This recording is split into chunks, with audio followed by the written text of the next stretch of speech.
pro because I've watched videos of people making their own like cedar shakes and shingles, and it does look pretty nice. It looks pretty fun.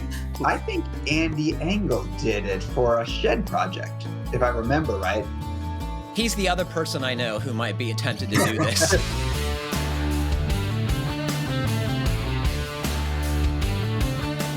Welcome to the Fine Homebuilding Podcast, our weekly discussion of building, remodeling, and design topics aimed at anybody who cares deeply about the craft and science of working on houses. This is Senior Editor Patrick McComb. Today I'm joined by Matt Milham, Deputy Editor. How's it going, everybody? Brian Pontalillo, Fine Homebuilding Editor. Hey, good morning. Jeff Rose, producer of all things. Hi there. Please email your questions to fhbpodcast@taunton.com. You can find previous podcasts and check out the show notes at finehomebuilding.com/podcast. Well, it is a pleasure to see you gentlemen this morning. Thanks for being here. Yeah, it's good to be here, man. How long has it been, Brian? It's been months, I would say, since you've been on the show. It's good to have you. it feels like it's been a couple of months. You don't invite me. Do you think I want the boss to know what I'm doing here? No, I have no idea. No, I want you to have no idea what's going on this show. When you invite me, it's the highlight of my week. You just don't invite me. It's the only meeting he wants to go to. Right. What have you been up to? Not much. Well, a whole lot of fine home building stuff, and GBA stuff, and work's been great. You know, the last few months we pulled off the virtual summit, which was really which you know, I don't know how much you guys have chatted about that on here, but which was both nerve-wracking and very exciting, and at the end kind of felt really rewarding and like a solid event. And we're getting really positive feedback about that. So that was a big deal. And just, you know, planning next year and thinking about good content for Fine Homebuilding for next year. We did have a, you know, as you know, anyone who's heard me on the show in the last few months knows, you know, I'm a renter at this point, and so am not working on my house like I was back when I was a regular on the podcast. But we did have a little bit of excitement here in our rental over the past few months as we saw our water bill skyrocket. and we sort of, you know, I think the first month that that we noticed the increase, you know, we kind of maybe wondered if it was us, like, or have our habits changed? What were we doing? And then by the second time it came in like that, and we just couldn't come up with anything that we were doing differently. We started to get a little bit more curious about it, and so we called. We talked to the water company, our landlord, and got a plumber involved. And after a bunch of looking around, the plumber found and fixing our toilet, which seemed like an odd approach to me, because you know when your toilet's running, yeah, and it wasn't. But at the same time, it was fine. If he wants to put new guts in our toilet, great.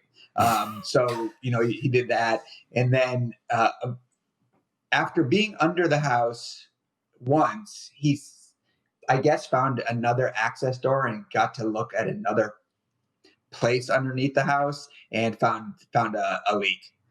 So this was between the meter and like the house, right? Yeah. So water was just gushing for all that time. I bet that made quite a mess in there. Well, the house is, I mean, it would have made a lot of mud, because the way these houses are built, they're just raised up off the ground. You know, it's not even a crawl space. You know, it's basically, you know, blocks, you know, and crumbling. What was once maybe a crawl space and now is just crumbling, you know, crumbling concrete. And so it's like it's just a house up on piers essentially, you know, and so it probably made a lot of mud. But I'm sure the structure that got wet just dried, and I would imagine everything's fine down there. I love that the plumber found like a secret room under your house. That's like what everyone imagines when they're a little kid, right? And like, there's all kinds of treasures in there, you imagine, I'm sure. Yeah. Well, it was an interesting process to me because I've never had, it's been a long time since I've lived somewhere with municipal water and sewer. So, you know, plumbing issues were always, you know, confined to your own well, your own septic. You weren't paying anything as you went, so you didn't know whether, you know, there was a problem. You wouldn't know if there was a problem like that. You wouldn't identify it by your bill. You know, you'd have to notice it. through observation or a problem or something to know that there was a situation like that. So it was just an interesting process to be.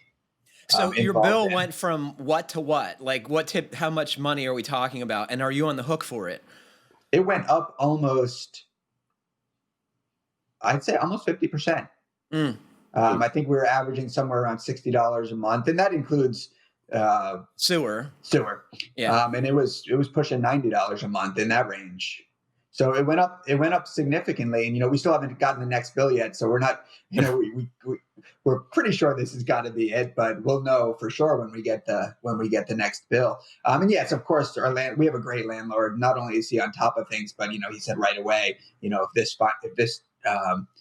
if we discover that this is something that's wrong with the house, I'm going to reimburse you for the cool. Isn't it cool to have a good landlord and someone who's not a jerk? That is a wonderful thing. Yeah, we really, because we rented this house from out of state and kind of with sight unseen, and so we really feel like we lucked out with our landlord. He takes care of business. I think it's karma, dude. I don't think it's anything to do with luck. No. Thanks, Patrick. Matt, what have you been doing? You've been tearing your house apart? Not really. What have I been doing? Mostly working on my new batch of compost. Very exciting stuff. Otherwise, not really a lot. So of what does one do with? What do you do to it? Nothing. You just gotta, shredding up leaves. Like last year, I was just, gathering up leaves and making big piles. And this year, I'm making sure to, mix in a good amount of grass, and I'm shredding the heck out of the leaves. I've got like a leaf vacuum that has a shredder in it, so it just sort of like pulverizes the stuff. And like immediately within like 2 days, I would say the temperature was up into like 145, which is pretty good. I love composting nerds who are like monitoring the temperature and moisture content of their compost. That is fantastic. Are you watering it when during dry times? Yeah. So I started out, I probably added only about maybe 20 gallons or so of water to it. And then it has rained pretty much almost every day since then. So yeah. So do you have like a little ledger that you're recording your temperature and I haven't water gotten that additions and what have you? No, and my Excel stopped working on my personal computer, so I can't log it that way. I'm gonna have to get a Google Sheet or whatever. There's got to be some online service for like. Oh yeah, if there's not a monitor that you can stick in there connected to a dashboard on your smartphone, you should invent that. Yeah. Definitely need an app for the compost monitoring. Yeah, if you don't have that, you're not serious about composting either. Like any interest, it's fascinating to me how people get into stuff, and I think that's really cool that you're making good compost, because you can really boost its efficiency, right? On how quickly it breaks down and is useful for your garden. Yeah, I mean, because last year, or the last batch that I did, really for the first probably 9 months, it sat there and did very little. And then I just because I had taken advice from one thing from a TED Talk, and that turned out to not be the greatest. What? But, a TED Talk had bogus information? It seemed to be. Believe it. So then I had taken a composting class near the beginning of the whole sort of like lockdown coronavirus times. And they were like, no, don't do that. They gave me different advice, and I took that, and immediately the stuff pretty much turned to dirt. It seemed like it was within like a matter of like a few months. I mean, I had to turn it like every few days or something like that to keep the temperature up. But yeah, it was great. And that's cool. Awesome. But it's a really stupid hobby because it's a lot of work. It's not. It's a lot of work, and at the end of the day, I'm probably saving myself $20. It's good for the planet, dude. That's the way to look at it. Are you using it in a vegetable garden? Yeah. Yeah. And actually, the first batch I ended up putting around trees because we have all these trees that are really sprawl out a lot and make it hard to mow around them. And so I ended up just doing that to create flower beds there. And so it didn't even go in the garden. But so we buy our compost, but the truth is you don't really know what you're getting. You don't know that the person whose compost you're getting like put a bunch of pesticides or fertilizer on the landscape, so yeah, that's true. There's a risk there, and inevitably we find tons of like plastic bags in it that you have to pull out of there, and Yeah, the stuff I get usually has little shards of glass, not that will cut you. Like they seem to be a little rounded, but there's always it seems like hundreds of them. But wow, how that gets in there, I don't know. Yeah, I don't know either. It's a nerd. Jeff, what have you been doing? You been monitoring your compost? I have not. I've been adding to it, but I haven't been monitoring it. You're going to have no success there, I'm sure. You still painting? Are you out of the painting I'm season? pretty much out of the painting season. It's it's been raining since last we spoke, but just blowing leaves and exciting things like that. Well, it is good to take advantage of the minimal hours of daylight. Now it's getting dark at seems here about 4:15, which is tough on my psyche, but we're going the other way soon. I got nothing to report. Patrick, before we get too far away from the idea of monitoring, I think it's worth mentioning that we have a piece in the current issue of Fine Homebuilding, the one that's just landing in mailboxes. Well, by the time people are listening to this, it'll probably be a week or two since they're getting the issue. But Ben Bogey wrote in Building Matters about how they're monitoring their wall assemblies for different metrics, moisture and temperature, and all these different types of things with these OmniSense monitors. And we've been hearing getting a lot of feedback about that idea and interest in it. And so it does exactly that. He sticks these monitors in the wall. He works with Dan Colbert up in Maine, and they've talked about this on BS and Beer and a couple other places. Maybe they talked about it in the summit, actually. I think they had a summit presentation. Yeah, because they talked about double stud walls there, so I'm sure they mentioned it. But they're doing exactly what I mentioned to Matt with their walls. They're sticking these monitors in their walls and getting real-time data on a dashboard on their computer. And it just seems like such a smart thing to do when we build sort of these high efficiency but also high risk wall assemblies. Yeah, and this stuff is not expensive, right? It lasts the batteries last for a year or two, right? And they last a long time. I think they've had some that they say have exceeded expectations. Like the manufacturer gives an expectation, but then the sensors exceed it, and they get lots of great information. And I think you pay a subscription, and then you can monitor walls. So it's a really neat idea and something I expect we'll see more of. I don't think I want to know what's going on in my walls. I feel much better not knowing. Need camera traps for mice in mine, I think. Honest to God, that's what I need too. Yeah. I was thinking of getting like a game cam to watch where they go in the basement, right? Wait a minute, Matt, your cats, they're failing? They bring more animals in, I think, than they catch inside. They love to, they want to let you know that they got something. I mean, they bring in rabbits, they bring in everything that you can possibly imagine. Yes. I've been through that. Yeah, you think they're going to clear things out, and instead you're chasing a chipmunk around. Exactly. Yeah. They want playmates. They don't want prey. They want some companions, right? Yeah. Well, and we have the cat doors. The other day there was not a baby, but a young possum in my breezeway. And the cat was just standing there looking at it, and it looked at me like, "You going to do anything about this?" I'm like, "That's your job." I think I would be terrified of a possum, baby or otherwise. Oh, they're kind of cute, actually. And they're good. They eat ticks, supposedly, so they're a good thing to have around. Okay. So it's usually with some degree of trepidation I open an email from our editorial advisor, Mike Guertin, because usually it's something he's calling us on. So I'm just going to launch right into it here. First off, Patrick, I'm astounded that you have had a change of heart about the viability of PWFs, permanent wood foundations, even if for less than 100-year buildings. After your previous mentions of PWFs on the podcast and your comments to the effect, "This is a bad idea," I figured it would be hard to ever change your thinking. You mentioned that the Southern Pine Installation Guide was what the IRC section is based on. It's not. The code has a prescriptive section option and a reference standard option for designing and building PWFs. The American Wood Council design specification for PWFs, which is called Permanent Wood Foundation Design Specification. The Southern Pine Council Guide would need to be presented to the local building code official for approval before following it. Just make sure you put a correction in the show notes. It's hard to keep all the guides and standards and specifications straight. Well, sorry about that, Mike, but I do appreciate you keeping an eye on us here. So those folks who want to build a permanent wood foundation, you're going to need to run it by your code official if you want to use the Southern Pine Council Guide. Brian, what's your thoughts on permanent wood foundations? If I think I might have stronger opinions if I was actually seeing them built. It sort of seems like it seems like something that we're talking, that we talk For about decades, has gotten right? a little bit of spotlight lately. But at the same time, I don't see anyone building them.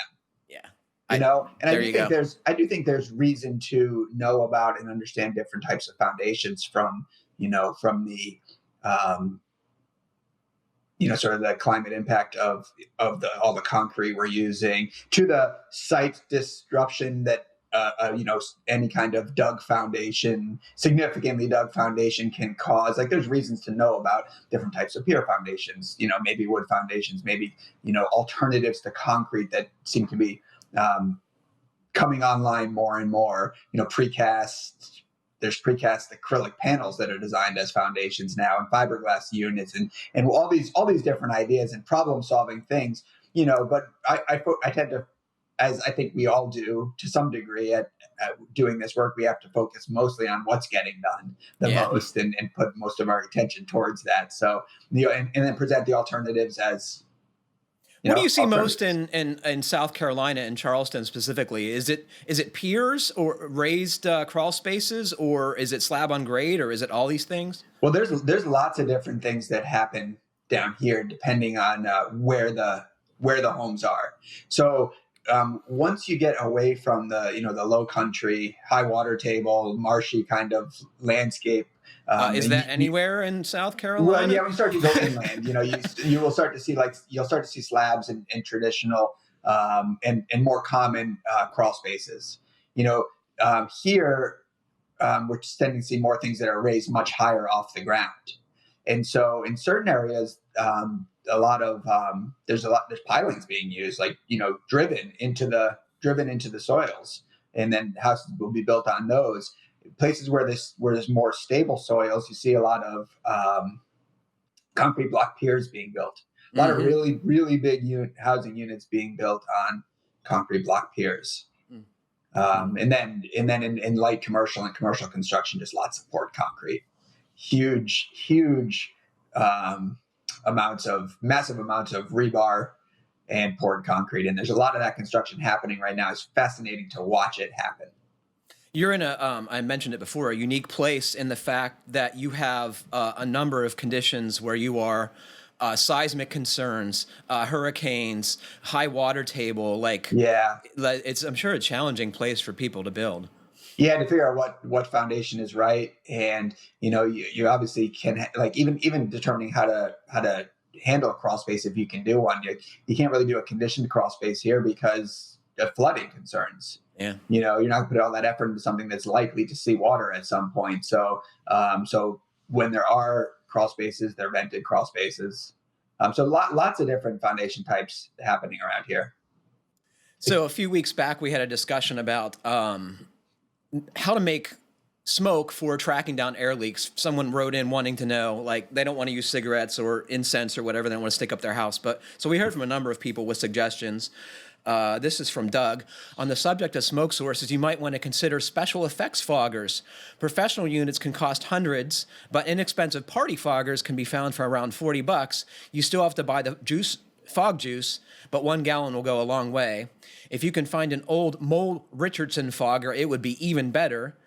These use a manual pump, so once heated, it can be unplugged and carried around. They were originally designed as insect foggers, but have been in use in theater and film since the 1960s.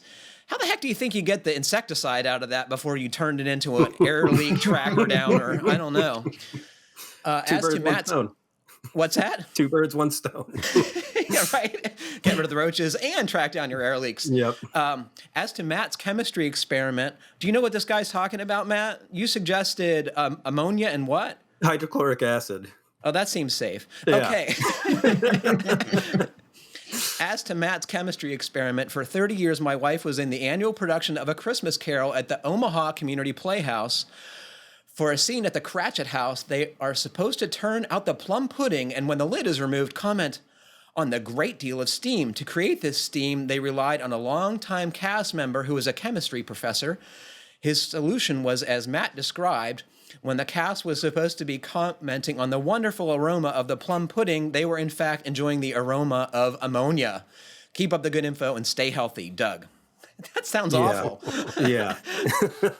Yeah, I have no idea what it smells like. I can't imagine it's good. The smell of ammonia is terrible. Yeah, I think it turns into ammonium chloride or something like that, but I'm not the chemist. That's my wife. Peter Yost uses a theatrical fogger pretty regularly in his building investigations. And he recently did some testing of roof venting with a theatrical fogger, where he stuck the fogger at the eaves to see how effective the roof venting was being in a number of different setups in a number of different situations, north and south facing roofs. And he published those results on GBA if anyone's interested in that particular topic. But I think he uses a theatrical fogger combined with a blower door and whatnot as well. It makes a lot of sense, right? Yeah. If you can see air, it seems better than not being able to see air, right? Yeah. Somebody else suggested dry ice, which is an interesting thing to consider, but my experience with dry ice is it's a little dangerous.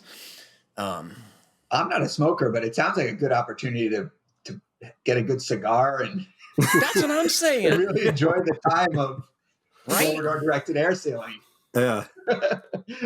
Send the family, away for a few hours and stink up the house. This comes from John, MD.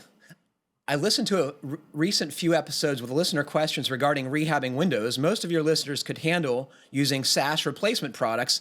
I did about 25 double-hung windows with gelled wen, and the frame openings cover a wide range of sizes. Double glazed and simulated divided lights, aluminum-clad exterior, and primed wood interior. They're really weather-tight, but best of all, I did not lose any size of the opening, and they have a great appearance. I got nearly all the units during frequent sales at Home Depot.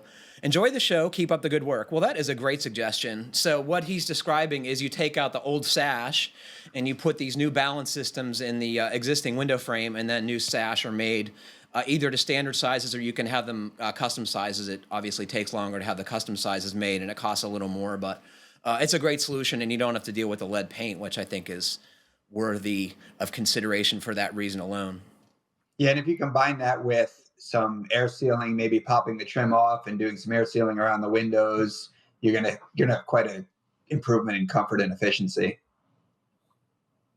Yeah. Boy, we got to get to some questions, right? Here we go. So this is from Ben from Columbus, Ohio. Hi, FHB podcast. I finally got to be building the outbuilding of my dreams. It will function as a shed and wood shop, and the wood shop being heated and cooled, and the shed area being essentially an attached garage. I'm looking to make the shop portion of the building as energy efficient from a heating and cooling perspective as possible. I have a basic design down, but I'm trying to decide between stick frame and post frame construction. I initially was considering stick frame on a poured slab foundation or using double thickness 2x4 walls for added insulation. Recently, however, I've read that post frame can actually be more energy efficient due to less breaks in the insulation. And while I can see that being the case with an unfinished interior, if I'm drywalling the inside, I need to put boards to attach to, won't I? If I were building a similar structure, would you go with stick frame building? If you were building a similar structure, would you go with stick frame or slab foundation? On a slab foundation, or a post frame building and an insulated poured floor, or something else? Building dimensions will be 30 by 50 with a 9-foot ceiling. The shop will be 30 by 30 and the shed will be 20 by 30, minus the wall thickness, obviously. Thanks. Ben from Columbus, Ohio. Thanks, Ben. What would you guys do? You go first, Jeff. Based on the recent Pro Talk, I would definitely look into the post frame.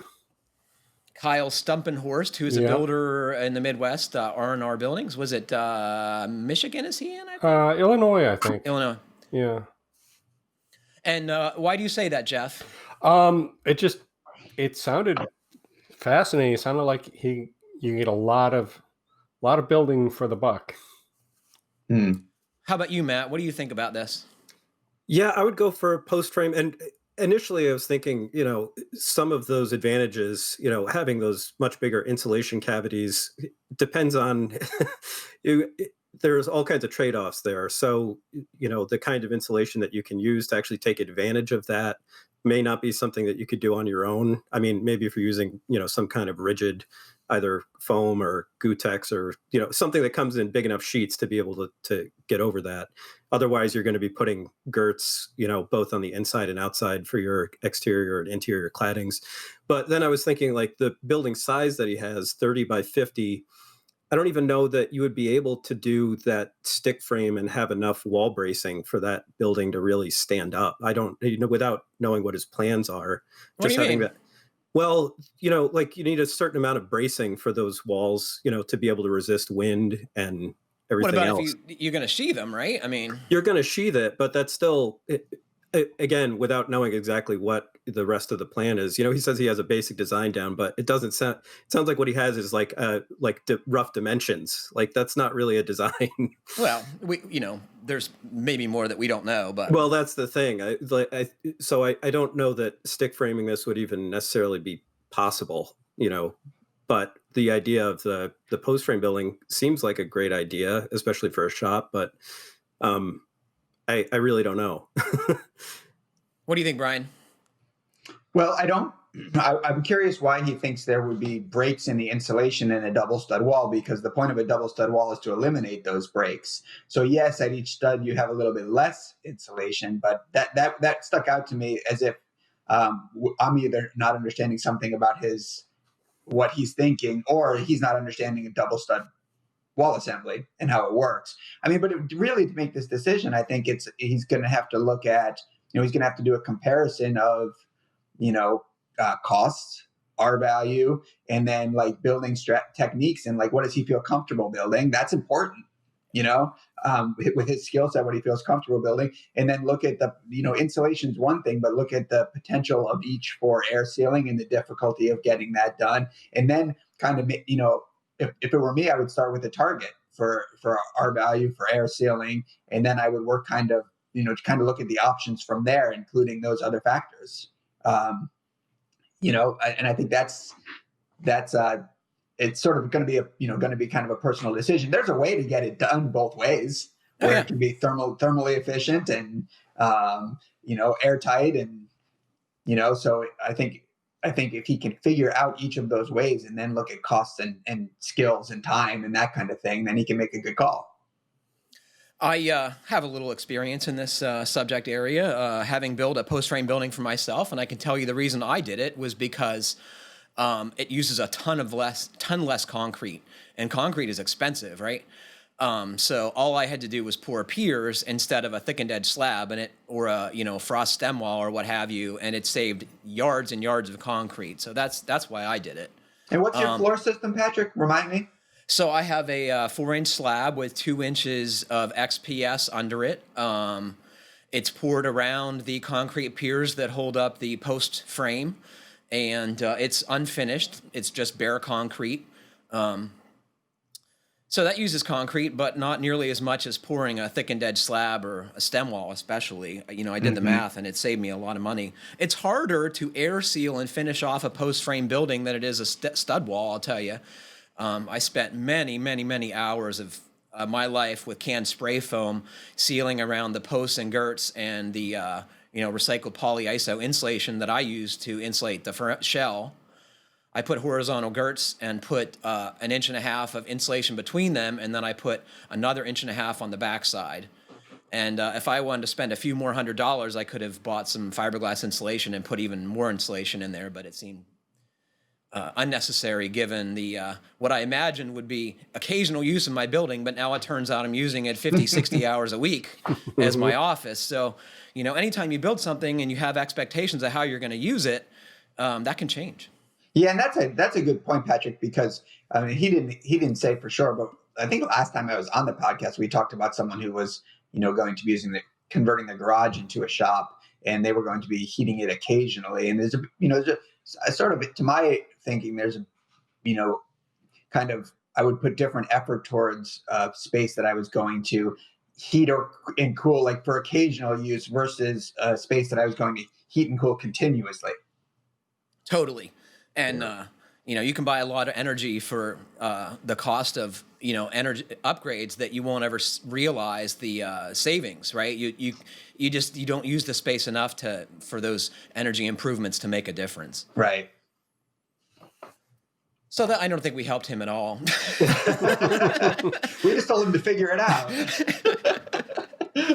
So Ben, if I had to do it again, I would really seriously consider a frost-protected, thickened edge slab foundation, and build normal stud walls. They go faster. You're not raising like 12 or 16 foot 6x6s. And I had some help from good friends, but if you're building this exclusively by yourself, the parts for a post frame building are pretty freaking big.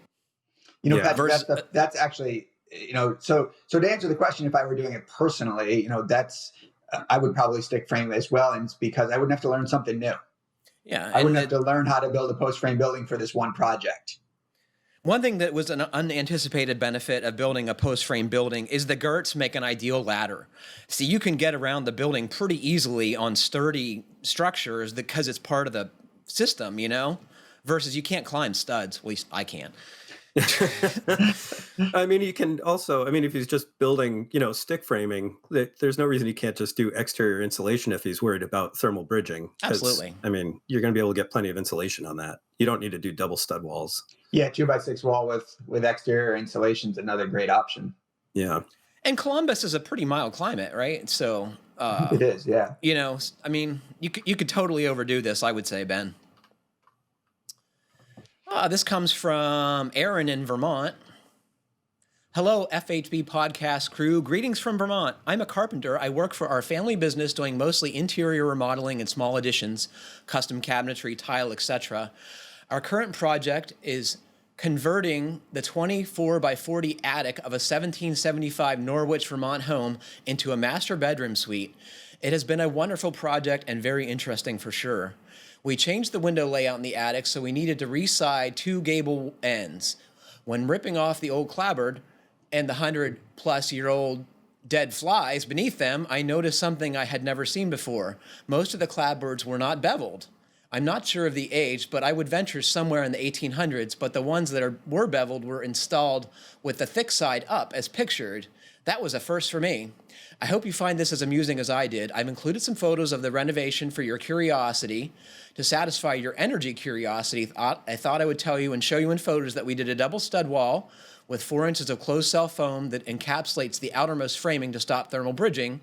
We also reframed the roof/cathedral ceiling, and we went with 7 inches of closed cell right against the sheathing. The house has standing seam metal roof, and this seemed like a good candidate for a hot roof. Also pictured, the bathroom vanity is made from white oak that we milled from original framing members removed from the attic. Keep up the good work. I listen every Friday, and I've enjoyed the extra content recently also. Thanks, Aaron. That's very nice. Did you guys see the space? It's amazing. Oh, my gosh. And the vanity is beautiful. Yeah. I love when people repurpose stuff that came out of an old house. Yeah. Have you guys seen clapboards that are upside down? Yeah. Have you ever seen that before? No, I have not. Have you? I've seen clapboards that aren't beveled. I don't know if they're clapboards at that point. They're just lap siding. Yeah. I think a clapboard is a beveled material, right? So it's lap siding, but it's not. So when clapboards got their name, right? It was a carpenter or a homesteader with a fro, hand splitting logs into siding. So I don't think they were beveled or whatever. They were just whatever the grain was that in that particular part of the log, right? Yeah. As far as them like putting the thick side under the coverage of the next layer, I've never seen that, but it's kind of cool. Yeah, I wonder why they did that. I don't know. I don't have any idea. It's to let the flies in, apparently. Jeff, have you seen this in your travels, being the history buff you are? No, I haven't. But like you said, it's like they were originally hand split, so there was a natural, bevel to them because of the outside of the tree being larger. But I've never seen it applied upside down. That's wacky. Yeah. So those of you who are outside of New England and aren't familiar with the tail, but like clapboard is because the boards were clapping together as they were splitting them with this fro, which is like a L-shaped cutting tool with a handle on it, and you use it to pry the boards apart. It looks like horrible work. I'm glad we've gotten a sawmill since then. If you ever made your own shingles, Matt? For your, you're the kind of person who might be tempted to do this. I have been tempted to do it. I have looked at buying a fro because I've watched videos of people making their own like cedar shakes and shingles, and it does look pretty nice. It looks pretty fun. I think Andy Engel did it for a shed project, if I remember right. He's the other person I know who might be tempted to do this.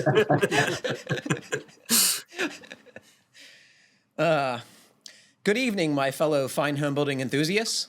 I've listened to all the available FHB podcasts, and I look forward to listening each week. I consider FHB to be the best overall resource for learning and gathering information to bolster my continuing education in the industry. I am self-employed, and while I do work with other contractors from time to time, I do not typically have the opportunity for ongoing discussion and debate about the sorts of things you cover in the podcast, or even my work in general. The vast majority of my learning has been from books, magazines, and videos. 3 cheers for YouTube University.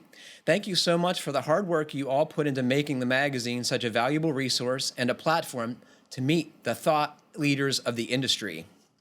Why, that's high praise, huh? I recently completed a project outside of Philadelphia, PA that included replacing 2 sliding glass doors and the surrounding sidewall shingles. The inside corners are trimmed with 1 1/4 by 1 1/4 cedar. I left expansion gaps between the shingles and the inside corner trim and doors as per the recommendations from the CSSB, the Cedar Shake and Shingle Bureau. Should I caulk this gap? It would be easy enough on the corner boards, but the fiberglass doors have a U-shaped profile on the side of the casing that would make for a caulk joint that is very ugly and probably too thick to function properly anyway. The rough openings are flashed with Prosoco Fast Flash approximately 3 to 4 inches out into the field, and the nail fins were set in a bead of Fast Flash 2, and I got another layer of it on top after installation. There is a 30-pound tar paper layer behind the shingles that overlaps the Fast Flash up to the doors.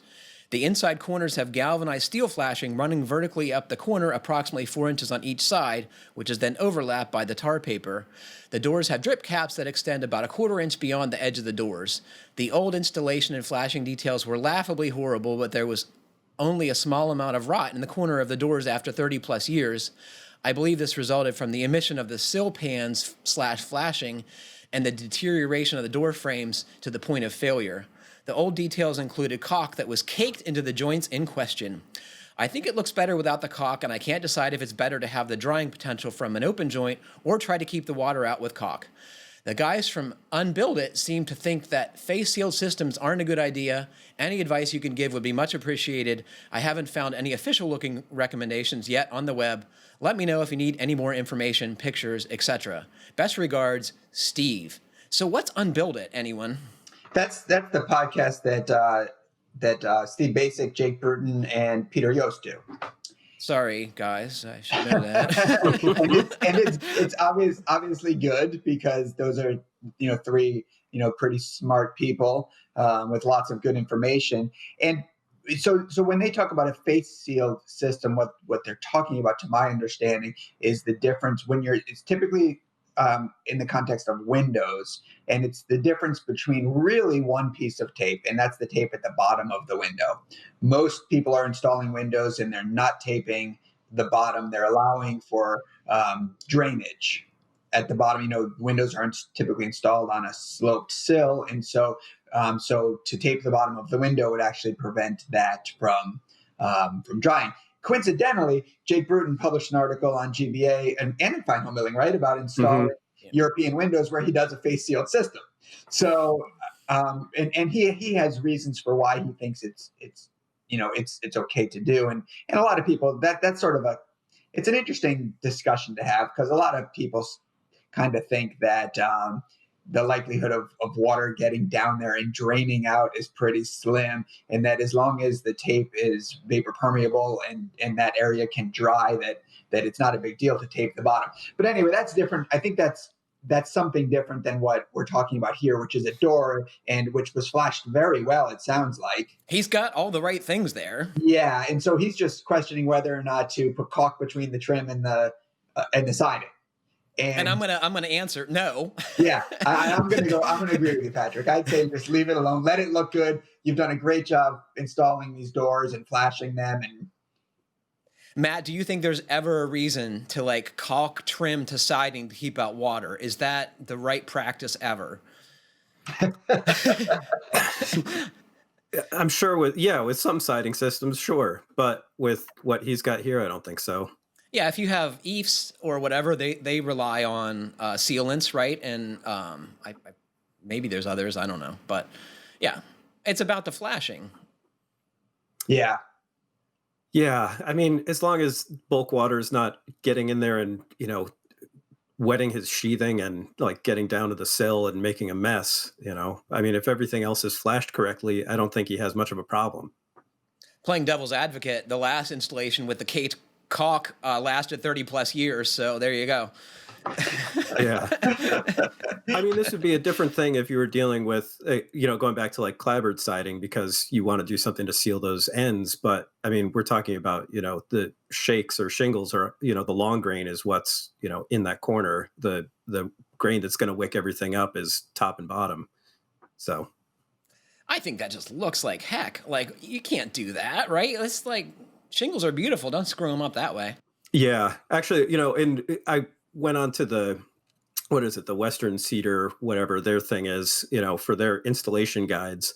And they recommend, at least with, horizontal, some sort of like lap siding, that you should caulk those, caulk around all trim and everything. And then when you look at their photo gallery of all these houses, they're all these super modern things that don't have any of those traditional details. Yeah. There's like not a drop of caulk to be found anywhere. So it's like, it's like, if you're going to talk about this stuff, show us like exactly what it ends up looking like. Cause I bet it looks like hell. Cause they also tell you don't use clear caulks. So. Well, that's actually a good point, Matt. With commodity product, you might have to go to something like the Cedar Shingle Manufacturers Association for details. But if you were talking about like fiber cement from Hardy or some other manufactured product, their instructions probably tell you whether or not they want you to caulk the product to the trim, and so you can definitely look there for guidance on that.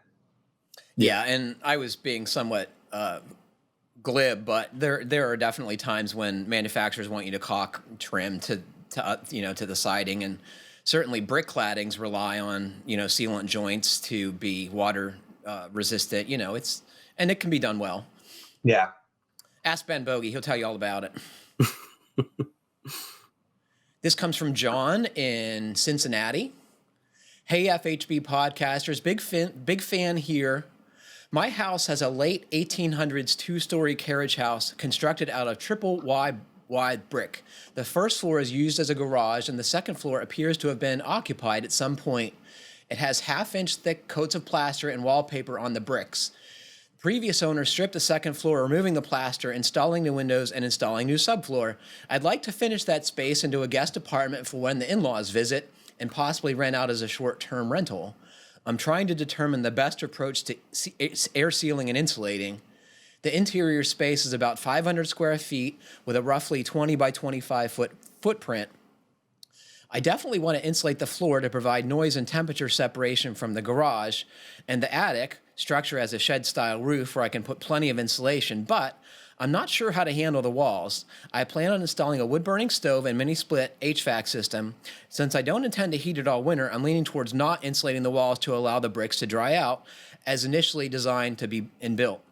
Is that a recipe for the space being miserably uncomfortable in the coldest/hottest months? We're in climate zone 4 on the edge of zone 5.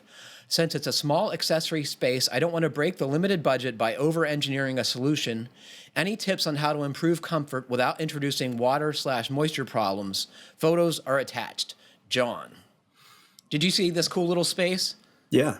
Yeah, it's a little brick square, right? With a low slope roof on the top with some parapet walls. It's very attractive. Yeah. So before we talk about the insulating the walls, and I think he mentioned air sealing at the beginning, so I think he's on to this. But super important to air seal that floor between the garage and the living space, and not just for efficiency reasons, but for health reasons. Carbon monoxide, right? Yeah, and the stuff you might store in your garage, just not letting that all be kind of stack effect, pulling all that juice up into your house. Yeah. So that's something that I think was worth pointing out. I'm really, I was just glad that he knew the issue that he faced with brick walls, with structural brick walls, and the need to consider how you change the physics of those walls if you don't let heat from inside the house keep them warm through the winter. So what happens in a nutshell, Brian? Well, if you insulate the interior and you keep, if you keep the walls from getting warm from your heating system, then the brick walls are subject to freeze and thaw cycles. If the brick walls are taking on a lot of moisture before those freeze and thaw cycles, that can do considerable damage to the walls. The bricks start spalling, which means that they start breaking. The brick starts spalling. And the mortar joints will fail sooner from the freeze and thaw cycles. Although mortar joints are the maintenance of a brick wall like that. So that's not that you want to do a lot of maintenance, but that you have to. You have to do it. You're gonna have to do it, and eventually, anyway. And I've read quite a bit about this, and Martin Holliday has a great article on this on Green Building Advisor. And unfortunately, even after all that I've read about it, I don't feel like I have a good answer. But I do know that if he were in a colder climate, he'd have more cause for concern. Yeah. And being in climate zone 4 on the border of climate zone 5, he's in a much less risky climate zone for this. And I always recommended people on GBA, whenever this question came up in the forum, I always said, it'd be great if you could find a local professional with experience in this to take a look at your house. That's such a cop-out.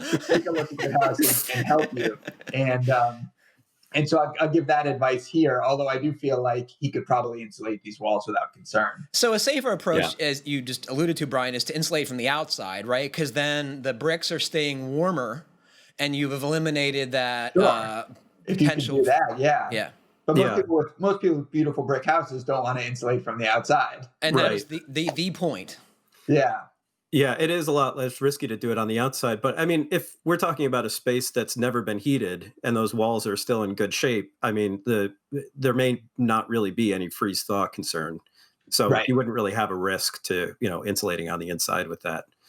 And if he's heating it at all, even with insulation, there's going to be more heat passing through the walls than there has been historically. So I'm going to say leave the brick alone and just let it be beautiful. It looks fantastic, and it's going to be a really cool element of that finished space. And for a space that's getting occasional use, so you heat it a little more when you need it, Yeah. Get a cute little wood stove. Yeah. What do you think, Jeff? Yeah, I was definitely leaning towards not insulating and leaving that brick exposed. And the building's got no overhang, so it's going to get any moisture. Wet. Yeah. Yeah. Yeah, that's a good point. I've learned that masonry walls like this are very air leaky. And I did not realize that, but actually a ton of air leaks occur through the mortar joints. And I guess that's not surprising if you think about it, but it struck me as unusual the first time I heard it. But that is definitely a thing. Aero barrier. Yeah, for anyone who doesn't know, this is considered a mass wall, and mass walls behave differently than wood framed walls, which most builders are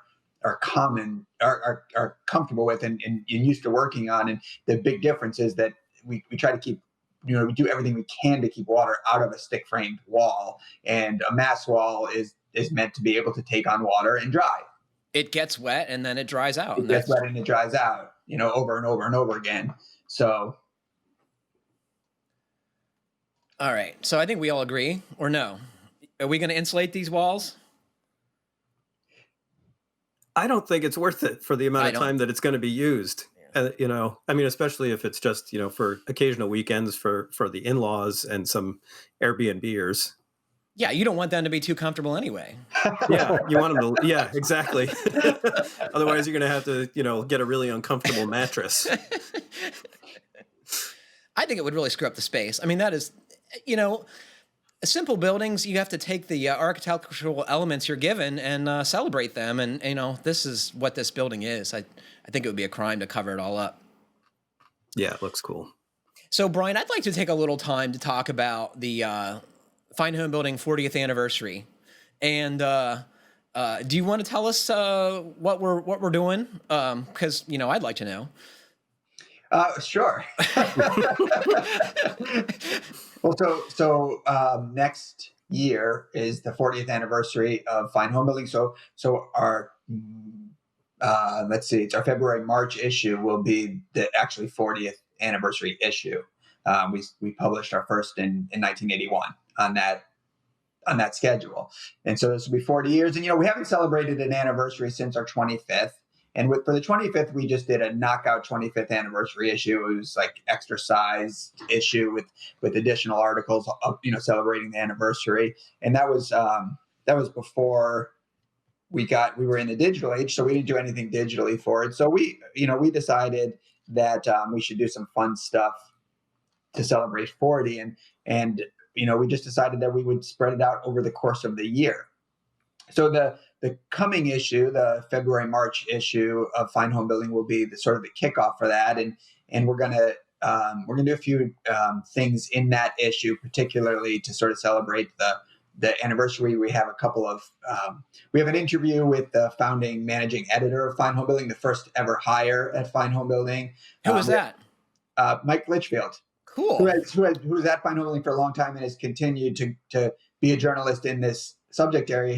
He wrote and has updated the renovation book, which is like a bestseller in this category, and he's on his fifth revision of that book that came out, I think, 2 years ago. It's a canonical text in the business. Yeah, for sure. We have Mike Guertin writing a little bit about what building media has meant to his career and to the industry. A few other things. We're going to have Chuck Miller pick some of his favorite tips ever because Chuck has edited and illustrated tips since the first issue, and he's still doing it. And a few other things. And then we're going to, online, we're going to do some fun stuff. We're going to have a video contest where people are going to submit their best demonstrations of their favorite Fine Homebuilding tips in video form to us. And we're going to choose a winner, and there'll be surprises for that. And That's Patrick is going to invite FHB. So I guess this will be the announcement of this. Patrick is going to invite podcast listeners to send in an email and let us know if they could come on the podcast, who they would like to interview. And we're gonna pick some people who give us. So just kind of tell us who you'd like to interview and why. You don't have to spend a whole lot of time on this, but we're gonna pick what we think might be some of the most interesting interviews, and we're gonna invite that listener and the person they'd like to interview onto the show, and let them interview their favorite Fine Homebuilding author or illustrator or editor, or maybe not their favorite, maybe the person they want to learn from or have a project that they think could help with. And we're going to do that a few times throughout the year. That sounds like so much fun. I can't wait.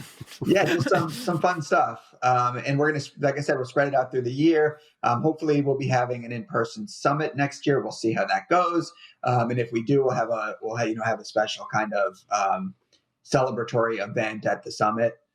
So lots of good stuff. And there's still a few things in the works that we're hoping to pull off to celebrate the anniversary that I can't say. I don't want to say anything about because they're maybe long shots, but we're giving it our best effort.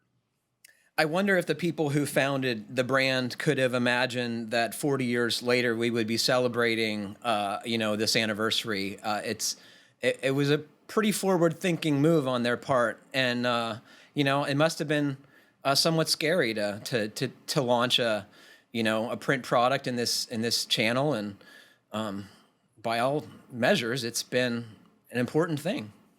Yeah. Well, here's a little teaser from the interview, which is just an interesting story. Paul Roman is the founder Paul and Jan Roman are the founders of the company. And Paul was the founding editor of Fine Woodworking magazine. And after a few years, so I think did they launch in 75? That sounds right. So after a few years of Fine Woodworking, they decided, they sort of honed in on this need for a similar publication for building. And Paul put an ad for a woodworking editor in Fine Woodworking, and Mike Litchfield responded to it. And though he wasn't the caliber of woodworker that would be able to come down to Newtown, Connecticut and speak knowledgeably to Paul Roman, he went for it anyway. And he did have building experience and already had started in building journalism. And serendipitously or coincidentally or whatever the right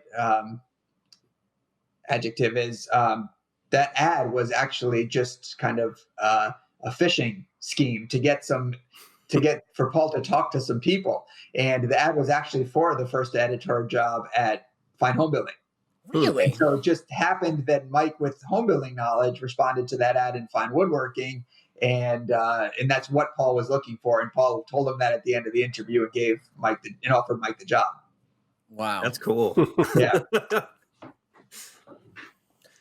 So, those of you out there who listen to the podcast and you want to interview someone associated in the Fine Homebuilding circle of friends, please write in with your suggestion and what you want to talk about, and we'll go through those. And I think this is going to be an awesome exercise. So I'm going to interview Brian. Yeah. It'll be fun. I think people have heard plenty from me. So we didn't talk about it, Brian, earlier in the show, but I want to bring it up. So you bought a motorcycle after not having one for a while. And I wondered if that was motivated, at least partially, because you don't have a house to work on. So you need to take something else apart and work on it. Well, interestingly, that wasn't what I was thinking when I bought the motorcycle. I had sold my motorcycle when we moved to Charleston because I wasn't using it and I don't have a great place to store it. It felt like if I had a garage to put it in and I wasn't using it as much, fine, I would have kept it. But the two things combined led me to decide to sell it. And I made it about a year. And I mean, I almost immediately, I came home from delivering the motorcycle to the person who bought it and saw the empty space where it had been sitting. And I was immediately went to my computer and started shopping for a motorcycle. But I did, I was able to hold myself off for about almost a year before I finally pulled the trigger again. And this time what happened was, as soon as I got the motorcycle home, and I started to think about what I was going to do to it. And I never had that inclination with my last motorcycle, probably because I was working on my house. So I think you're absolutely right, Patrick. I already know where I'm going to start, what I'm going to do to this motorcycle. So it might just be me getting a little bit restless and looking for that kind of a hands-on project.